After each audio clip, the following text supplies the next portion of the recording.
हाय दोस्तों, आज हम लोग 11 क्लास का अकाउंटेंसी का 6th क्लास करने जा रहे हैं, जिसमें हम लोग का टॉपिक है एसेट्स रिलेटेड ट्रांजैक्शंस। ये ऐसे हम परचेज़ के समय और सेल्स के समय वीडियो जो बनाए थे उसके हिसाब से हम बता दिए थे, लेकिन फिर इसको एक कंप्लीट टॉपिक बना करके बताने जा रहे हैं। तो देखिए, अगर कोई भी एसेट्स से रिलेटेड है या फिर इस टॉपिक को कैसे डिनोट किए हैं तो वो थोड़ा देखिएगा कि थिंग्स अदर देन गुड्स और सर्विस, ठीक है, बॉट या सोल्ड होता है तो उस चीज़ का नाम अकाउंट आएगा। अगर ऐसा देखा जाए तो कोई भी चीज़ अगर हम लोग खरीदते हैं, चाहे वो मेरा गुड्स नहीं है या सर्विस नहीं है, तो उस चीज़ के लिए हम लोग जब जर्नल एंट्री करने जाएंगे तो उसका नाम हम लोग इस्तेमाल करने वाले हैं।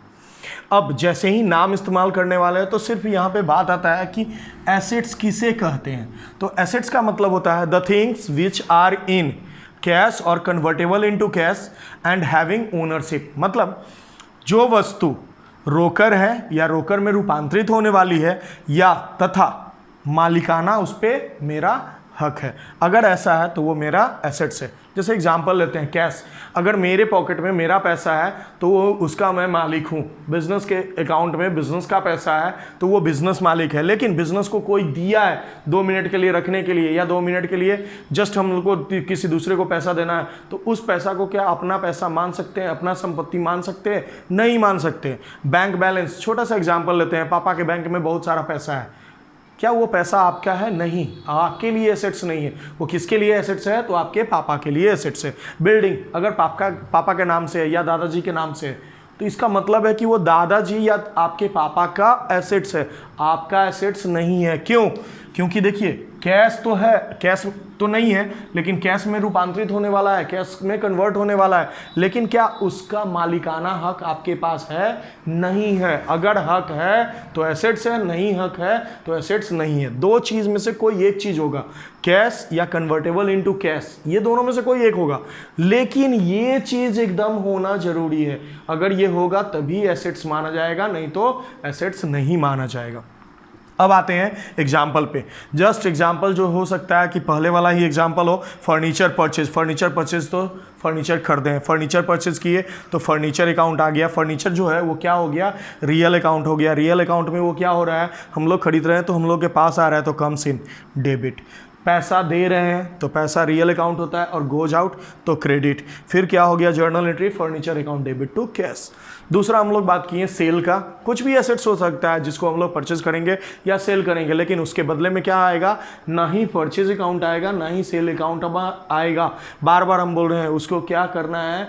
जो एसेट्स रहेगा ना, उस एसेट्स का नाम आएगा, चाहे वो बेचने के क्रम में हो, चाहे वो खरीदने के क्रम में हो।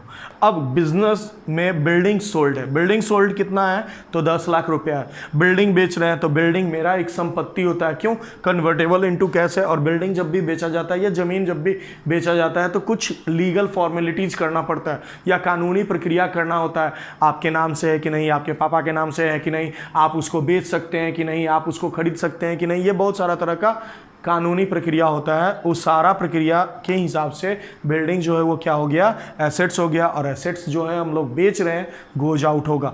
अगर यहाँ पे ही थोड़ा सा बात करते हैं, अगर मेरा फर्नीचर का दुकान हुआ तो क्वेश्चन उठता है कि फर्नीचर खरीद रहे हैं या बेच रहे हैं और फर्नीचर का दुकान हुआ तो, फर्नीचर का दुकान हुआ तो वो मेरे लिए गुड्स हो जाएगा, वो मेरे लिए एसेट्स नहीं होगा। बिल्डिंग में अगर बिल्डिंग बनाने वाला हूं, जैसे मान लीजिए हम कॉन्ट्रैक्टर है, बहुत सारा बिल्डिंग बनाते हैं और बहुत सारा बिल्डिंग बेचते हैं, तो वो मेरे लिए ये सेल्स हो जाएगा, क्योंकि ये मेरे लिए गुड्स है, संपत्ति है, क्योंकि इसी चीज में हम लोग डीलिंग करते हैं, खरीदना और बेचना। तो हमेशा याद रखिएगा, बिल्डिंग या फिर फर्नीचर जिसका हम लोग बात किए, ये ना उसका व्यापारी नहीं होना चाहिए। अगर वो व्यापारी है तो वो परचेज और सेल होगा, लेकिन अगर व्यापारी नहीं है तो बिल्डिंग बेच रहे हैं तो building real account goes out और बिल्डिंग के बदले में बिल्डिंग आएगा।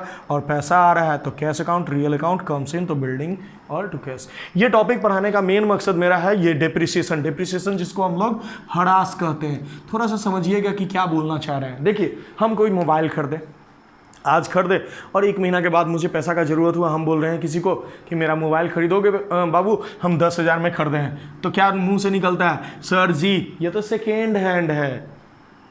क्यों?